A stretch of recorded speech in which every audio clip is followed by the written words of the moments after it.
Good evening friends and audience, কেমন আছেন সবাই? আশা করি ভালো আছেন। আমি ডক্টর আশিস মজুমদার আজকের সান্ধ্যকালীন অধিবেশনে আপনাদের সকলকে স্বাগত জানাচ্ছি। আজকে যে লেসনটি আপনাদের মধ্যে শেয়ার করব সেটি হচ্ছে মেডিকেল সায়েন্সের গুরুত্বপূর্ণ একটি লেসন। আজকে যে লেসনটি এটি আসলে কোনো কেস না। এই লেসনটি এমনভাবে ডিজাইন করা হয়েছে আপনারা যারা অ্যাডভান্স লেভেলে হোমিওপ্যাথি নিয়ে কাজ করেন বা প্র্যাকটিস করেন তাদের জন্য আজকে যে লেসনটি খুব ইম্পর্ট্যান্ট। আমি আজকে দুটো শেড দিব। একটা মেডিসিন, একটা ঠিক না, মানে একই রকম রোগের দুটো শেড। এই দুটো শেডে রোগের দুটো ভার্সন। রোগ কিন্তু একটাই, কিন্তু ভার্সন দুই রকম এবং সেই অনুযায়ী মেডিসিনও দুই রকম। তো লেসনটি কেমন, চলুন শুরু করি। তো এক রোগী এসে বলেছে যে ডাক্তারবাবু, আমার মাথায় প্রচণ্ড ব্যথা। তো আমরা সাধারণত ডাক্তার হয়ে জিজ্ঞাসা করি এটা কতদিন ধরে হলো? তো রোগী বললেন 3 মাস 4 মাস হবে। আচ্ছা, চিকিৎসা করেছেন? অনেক চিকিৎসা করেছে। আচ্ছা, তো যখন মাথা ব্যথা বেশি হয় তখন কি করে? এটা হচ্ছে সব থেকে মোস্ট ইম্পর্ট্যান্ট কোশ্চেন। মানে ওর অ্যাডাপ্টেশনটা কি, এটা আগে জানতে হয়। রোগের সময় কি করে? তো জিজ্ঞাসা করা হলো যে রোগ যখন মাথা ব্যথা বেশি করে তখন কি করে? তখন বলছে মাথা ব্যথা বেশি হলে আমি সঙ্গে সঙ্গে একটা ওষুধ খেয়ে ফেলি। সঙ্গে সঙ্গে আমি একটা ওষুধ খেয়ে ফেলি বা খেয়ে নিই। আচ্ছা, কেন সঙ্গে সঙ্গে, কেন? এভাবে কিন্তু প্রশ্ন করতে হয়। তো এবার বললেন যে সঙ্গে সঙ্গে যদি না খাই, এটা এমন পর্যায়ে যাবে তখন আমি কি করব না করব আমি ভেবে পাই না। তখন এটা আমার কন্ট্রোলের বাইরে চলে যায়। তখন এটা আমি ম্যানেজ করতে পারি না, কন্ট্রোলের বাইরে চলে যায়। এই জন্য আমি দেরি করি না। মাথা ব্যথা একটু উঠলেই আমি জানি যে মাথা ব্যথা উঠতেছে, ওটার সঙ্গে সঙ্গে ওষুধটা খেয়ে নিই, আর দেরি করি না। মানে কেন দেরি করেন না? যেটা যেটা এমন পরবর্তীতে এমন মানে বাড়াবাড়ি হয়ে যাবে, আমি তখন এটা নিয়ন্ত্রণে রাখতে পারবো না। তখন কি করব কি না করবো আমি বুঝতে পারি না।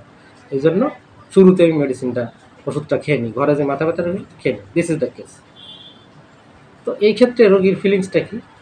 রোগীর যে ফিলিং সেটা হলো সে মাথা ব্যথা হওয়ার সাথে সাথে আর দেরি না করে খেয়ে নেয়। কিসের ভয়ে? যে বাড়াবাড়ি হয়ে যাবে এবং এটা সে আর নিয়ন্ত্রণ করতে পারবে না। তখন কি করবে না করবে সে বুঝতেই পারে না, এমন মাথা ব্যথা শুরু হয়। তো এখানে আমাদের রেপার্টরিতে সুন্দর চমৎকার একটা সিঙ্গেল রুব্রিক আছে। এটা যদি আপনি নিতে পারে একদম শিওর শট, এক কথায় বলবে আপনি এক গুলিতেই ঠিক করে দিতে পারবেন। তো সেই রুব্রিকটা কি রেপার্টরি, আসুন দেখে নিন। সেই রুব্রিকটা হচ্ছে mind, fear, pain of the pain, unbearable, that the pain will become. কি বললাম? Mind, fear, pain of the pain, unbearable, that the pain will become. Single medicine এবং এটির মেডিসিন আছে এলিয়াম সিপ। তো এই রকমের কোনো কেস যদি আপনারা ক্লিনিকে পান, চোখ বন্ধ করে এই রুব্রিকটা ধরে মেডিসিনটা দিয়ে দিবে। এবং কত পাওয়ারে দিতে হবে? অবশ্যই 200 পাওয়ার, 200, আধা ঘন্টা বা 15 মিনিট পর 3টা ডোজ দিবেন, 30 ml ডিস্টিল ওয়াটারে, ব্যাস শেষ। আর কিছু লাগবে না। মাথা ব্যথা কিন্তু 30 পটেন্সিতে কাজ করবে, আগেই বলে দিলাম। তো বাই দ্য ওয়ে, এবার আরেকটি কেস বলছি, ঠিক মাথা ব্যথারই। এবার দেখুন, রোগী আরেকজন আসলো, এসে বলছে ডাক্তারবাবু আমার মাথা ব্যথা। কতদিন? এই 2 মাস 1 মাস, যেটাই বলো। তো মাথা ব্যথা হলে আপনি কি করেন? আমরা তো জিজ্ঞাসা করি মাথা ব্যথা হলে আপনি তখন কি করেন? কেউ বলবে আমি শুয়ে থাকি চুপ করে, কথা বললে বিরক্ত লাগে। কেউ বলে আমি কাজকর্ম করি, কাজকর্মের মধ্যে থাকলে আমি মাথা ব্যথাটা কম অনুভব করি। কেউ বলে যে আমি একটু খোলা জায়গায় ঘুরতে যাই। কেউ বলে মাথায় শক্ত করে গামছা বেঁধে রাখি। কত রকম, এক একজনের এক এক রকম অ্যাডাপ্টেশন। তো এ কি বলল যে দেখুন মাথা ব্যথা হলে আমি কিছুই করি না। আচ্ছা, তাহলে কি করেন? মাথা ব্যথা হলে একটু অপেক্ষা করি, একটু দেখি দেখি মাথা ব্যথা কমে কিনা। যখন দেখি আর কমে না, তখন ওষুধ খেয়ে নিই। তখন আমি বললাম এরকম কি সবসময় আপনি করেন? বলে হ্যাঁ, মাথা ব্যথা হলে সঙ্গে সঙ্গে ওষুধ খাবো কেন? একটু দেখতে তো পারি। মাথা ব্যথা অনেক সময় কমেও তো যায়। তো এই জন্য মাথা ব্যথা ওঠার সাথে সাথে আমি ওষুধ খাই না। আগের জন কী বলেছিল, ওষুধ খেলে সঙ্গে সঙ্গে খেয়ে নি, দেরি করি না। আর ইনি কি বললেন, মাথা ব্যথা উঠলে সঙ্গে সঙ্গে খাই না, একটু দেখি কী হয় দেখি, এক পর্যায়ে যখন আর পারি না তখনই ওষুধটা খেয়ে নিই। এবার প্রশ্ন করা হলো, যখন কমে না তার মানে?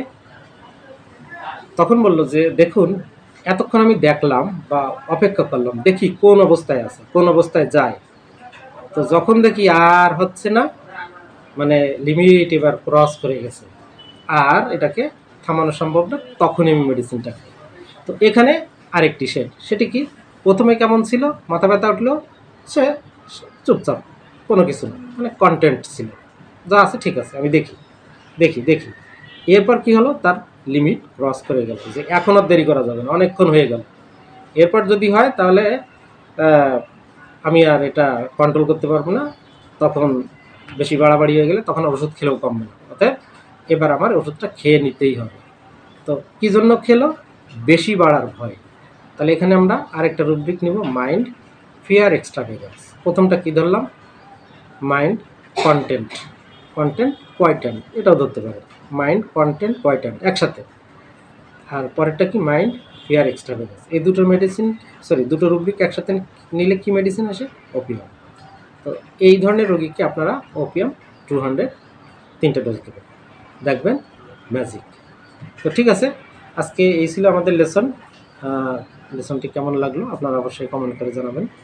তো সবাই ভালো থাকবেন, পরের ক্লাসে আবার দেখা হবে। আরেকটি নিউজ, সেটা হচ্ছে আমরা